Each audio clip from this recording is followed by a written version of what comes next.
সমুদ্রের দিকে তাকালে ওপরটা তো বেশ শান্তই মনে হয়, তাই না? কিন্তু এর গভীরে যে বিশাল জলরাশির চলাচল, যেন পৃথিবীর নিজের একটা রক্ত সঞ্চালন ব্যবস্থা। একদম বিশাল এক লুকানো নদী যেন। ঠিক। আজকের আলোচনায় আমরা এই সামুদ্রিক স্রোত বা ওশান কারেন্টস নিয়েই কথা বলবো। আমাদের হাতে যে তথ্যগুলো আছে সেগুলো বলছে এই স্রোতগুলো আসলে কিভাবে তৈরি হয় আর পৃথিবীতে এদের প্রভাব ঠিক কতটা। চলুন একটু গভীরে যাই। হ্যাঁ, যাওয়া যাক। দেখা যাক কিভাবে বাতাস, পৃথিবীর ঘূর্ণন, এমনকি জলের উষ্ণতা বা লবণের পরিমাণে তারতম্য, এই সব কিছু মিলে কিভাবে এই বিশাল জলরাশিকে চালায়। আর এর প্রভাব তো শুধু সমুদ্রে আটকে নেই, আবহাওয়া বলুন, জলবায়ু, জীবজন্তু সবকিছুতে এর ছাপ। তাহলে প্রথমেই একটু সহজ করে নেওয়া যাক, এই সমুদ্র স্রোত জিনিসটা ঠিক কি। সূত্রগুলো বলছে এটা আসলে সমুদ্রের জলের একটা নির্দিষ্ট দিকে একটানা বয়ে যাওয়া। হ্যাঁ, একটা ফ্লো। ঠিক। কিছু স্রোত থাকে জলের ওপরে, কিছু আবার অনেক গভীরে। আর কোনটা গরম, কোনটা ঠান্ডা। যেমন নিরক্ষীয় অঞ্চল থেকে গরম জল মেরুর দিকে যায়। হ্যাঁ, উষ্ণ স্রোত হয়ে। আর ঠান্ডা জল ঠিক উল্টো দিকে আসে, শীতল স্রোত হয়ে। আচ্ছা, এই যে স্রোতের গতি, এটা তো বোধহয় বাতাসের চেয়ে বেশ কম, ঘন্টায় ৩ থেকে ৯ কিলোমিটার মতো। হ্যাঁ, গতি হয়তো কম, কিন্তু জলের পরিমাণটা বিশাল। ভাবুন একবার, এই যে প্রবাহ, এর পেছনে তো অনেকগুলো কারণ আছে। যেমন ধরুন, সবচেয়ে সহজবোধ্য কারণটা হলো বাতাস। সমুদ্রের ওপর দিয়ে যে বাতাস বয়। ঠিক। যেমন ধরুন ট্রেড উইন্ড বা পশ্চিমা বায়ু, এগুলো যখন জলের ওপর দিয়ে যায় তখন জলটাকে ঠেলে নিয়ে যায়। বেশিরভাগ সারফেস কারেন্ট বা পৃষ্ঠস্রোত এইভাবেই তৈরি হয়। কিন্তু বাতাস ছাড়াও তো অন্য কারণ আছে, যেমন পৃথিবীর ঘূর্ণন, ওই যে কোরিওলিস এফেক্ট, ওটার কি ভূমিকা? খুব গুরুত্বপূর্ণ ভূমিকা। পৃথিবীর এই ঘোরার জন্য জলস্রোত কিন্তু সোজা যায় না, উত্তর গোলার্ধে ডান দিকে বেঁকে যায় আর দক্ষিণ গোলার্ধে বাম দিকে। ও আচ্ছা আচ্ছা, এই জন্য ম্যাপে স্রোতগুলো ওইরকম বাঁকানো দেখানো হয়। একদম। এই কোরিওলিস প্রভাবটাই স্রোতের পথ ঠিক করে দেয় অনেকটাই। আরেকটা কারণ আমার বেশ ইন্টারেস্টিং লেগেছে, জলের ঘনত্বের পার্থক্য। গরম জল, ঠান্ডা জল বা নোনা জলের কমবেশির জন্যেও স্রোত হয়। এটা কিভাবে কাজ করে? এটা খুবই জরুরি একটা পয়েন্ট। দেখুন, গরম জল হালকা, তাই ওপরে ভাসে। আর ঠান্ডা বা বেশি নোনা জল সেটা ভারী, তাই নিচে নেমে যায়। মেরুর কাছে যখন জল খুব ঠান্ডা আর নোনা হয়ে যায় তখন সেটা ভারী হয়ে সমুদ্রের গভীরে ডুব দেয়, আর তারপর সেটা নিরক্ষীয় অঞ্চলের দিকে বইতে শুরু করে। আর গরম জলটা? গরম কম নোনা জলটা তখন সারফেস দিয়ে মেরুর দিকে যায়। এই যে তাপ আর লবণাক্ততার জন্য ঘনত্বের পার্থক্য, থার্মোহ্যালাইন সার্কুলেশন, এটা পুরো পৃথিবীর মহাসাগর জুড়ে একটা বিরাট কনভেয়ার বেল্টের মতো কাজ করে। গ্লোবাল ওশান কনভেয়ার বেল্ট, দারুণ তো। হ্যাঁ, এই কনভেয়ার বেল্টটা হাজার হাজার বছর ধরে ধীরে ধীরে তাপ, পুষ্টি এগুলো সারা পৃথিবীতে ছড়িয়ে দেয়। আমাদের গ্রহের জলবায়ু নিয়ন্ত্রণে এর বিরাট ভূমিকা। ভাবা যায়, এই অদৃশ্য কনভেয়ার বেল্ট পৃথিবীকে বাসযোগ্য রাখতে সাহায্য করছে। আচ্ছা, এই স্রোতগুলো যখন চলে, মহাদেশে ধাক্কা খায় না, তখন কি হয়? হ্যাঁ, অবশ্যই বাধা পায়। আর মহাদেশে বাধা পেয়ে এদের পথ বদলে যায়। কখনো কখনো এরা বিশাল বৃত্তাকার পথে ঘুরতে শুরু করে। একেই বলে গায়ার।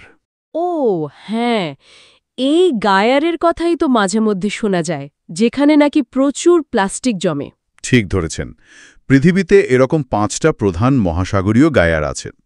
আর হ্যাঁ, এই ঘোরার ফলে মাঝখানে শান্ত জায়গায় ভাসমান আবর্জনা, বিশেষ করে প্লাস্টিক, জমা হয়ে বিরাট গার্বেজ প্যাচ তৈরি করেছে।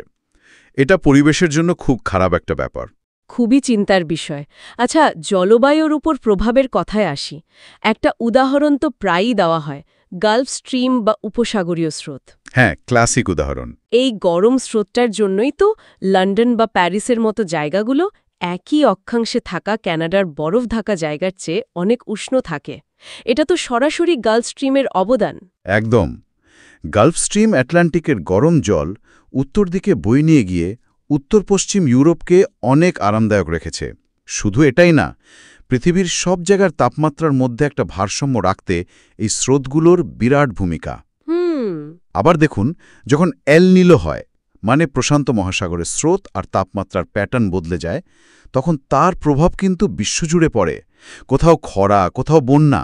হ্যাঁ, এল নিনোর সময় তো বেশ বুঝতে পারা যায় এর প্রভাব। আচ্ছা, এই স্রোতের প্রভাব সামুদ্রিক জীবনে কেমন? মাছ বা অন্য প্রাণীদের ওপর? অপরিহার্য। যেখানে গরম আর ঠান্ডা স্রোত মেশে সেখানে জলের একটা আলোড়ন হয় আর নিচ থেকে পুষ্টি উঠে আসে। ওহ, এই জায়গাগুলোতে প্রচুর প্ল্যাঙ্কটন জন্মায়, আর প্ল্যাঙ্কটন হলো মাছের প্রধান খাবার। তাই এই মেশার জায়গাগুলো কিন্তু পৃথিবীর সবচেয়ে ভালো মাছ ধরার জায়গাগুলোর মধ্যে পড়ে। তার মানে মৎস্যজীবীদের জন্য খুব গুরুত্বপূর্ণ। অবশ্যই। এছাড়া আরেকটা ব্যাপার আছে, আপওয়েলিং। যখন উপকূলের ধার দিয়ে বাতাস জলের উপরের স্তরকে সরিয়ে দেয়, তখন নিচ থেকে ঠান্ডা পুষ্টিভরা জল উপরে উঠে আসে। এটাও সামুদ্রিক জীবন বাঁচিয়ে রাখতে বিরাট সাহায্য করে। দারুণ। মানুষের জীবনে এর আর কি প্রভাব আছে, ধরুন পরিবহন বা অর্থনীতিতে? দেখুন, সেই প্রাচীন কাল থেকেই নাবিকরা কিন্তু স্রোতে সাহায্য নিয়েছে জাহাজ চালাতে। হ্যাঁ, পালতোলা জাহাজের যুগে তো এটা খুব দরকারি ছিল নিশ্চয়ই। একদম। আর আজও কিন্তু আধুনিক জাহাজগুলো স্রোতে সাহায্য নেয়। এতে জ্বালানি বাঁচে। ঠিক পথে চললে স্রোতের টানে অনেকটা এগিয়ে যাওয়া যায়। সময়ও বাঁচে, তেলও বাঁচে। আর মাছ ধরার ব্যাপারটা তো আগেই বললেন। হ্যাঁ, মৎস্যশিল্প তো বটেই। মাছ কোথায় কখন পাওয়া যাবে সেটা অনেকটাই নির্ভর করে স্রোত কোন দিকে বইছে, জলটা ঠান্ডা না গরম, পুষ্টি কেমন আসছে, এই সব কিছুর ওপর। তাহলে সব মিলিয়ে দেখা যাচ্ছে এই সমুদ্র স্রোত শুধু জলের বয়ে যাওয়া নয়, এর পেছনে আছে বাতাস, পৃথিবীর ঘূর্ণন, জলের নিজের ধর্ম, ভূগোল, সব মিলিয়ে একটা জটিল মিথস্ক্রিয়া। আর এটা আমাদের গ্রহের জলবায়ু, জীবজন্তু, অর্থনীতি সব কিছুকেই গভীরভাবে নিয়ন্ত্রণ করছে। ঠিক তাই। আলোচনাটা শেষ করার আগে কয়েকটা প্রশ্ন বোধহয় আমাদের ভাবার জন্য রেখে যাওয়া যায়, কি বলেন? হ্যাঁ, অবশ্যই। যেমন ধরুন, এই যে গ্লোবাল ওয়ার্মিং হচ্ছে, জলবায়ু বদলাচ্ছে, এর ফলে সমুদ্র স্রোতের গতি বা পথ কি বদলে যেতে পারে? ওই যে কনভেয়ার বেল্ট কথা বললাম, সেটা দুর্বল হয়ে গেলে কি হবে? এটা একটা বড় প্রশ্ন। 2, ভাবুন তো, যদি কোনো কারণে এই স্রোতগুলো হঠাৎ থেমে যায়, তাহলে পৃথিবীর বিভিন্ন জায়গায় আবহাওয়াটা ঠিক কেমন হয়ে যাবে? বাপরে, ভাবলেই কেমন লাগে। 3, ওই গভীর সমুদ্রের কনভেয়ার বেল্টটা যদি সত্যি দুর্বল হয়ে পড়ে, তাহলে সমুদ্রের জলস্তর বা কার্বন ডাই অক্সাইড শোষণের ওপর তার কি প্রভাব পড়বে? এটাও ভাবার মতো। 4, আমরা তো দেখলাম স্রোত পুষ্টি ছড়ায়, কিন্তু উল্টো দিকে তেল বা প্লাস্টিকের মতো দূষণ ছড়াতেও কি স্রোত সাহায্য করে? এর থেকে বাঁচার উপায় কি? ঠিক, দূষণ তো ছড়িয়ে পড়বেই তাহলে। আর শেষ প্রশ্নটা হয়তো একটু ভবিষ্যতের দিকে তাকিয়ে। এই যে স্রোতের মধ্যে এত শক্তি আছে, এটা কি আমরা ভবিষ্যতের শক্তি উৎপাদনের কাজে লাগাতে পারি? যেমন আমরা হাওয়া বা সূর্য থেকে শক্তি নিই। ওয়াও, দারুণ একটা সম্ভাবনার কথা বললেন তো। সত্যি এই প্রশ্নগুলো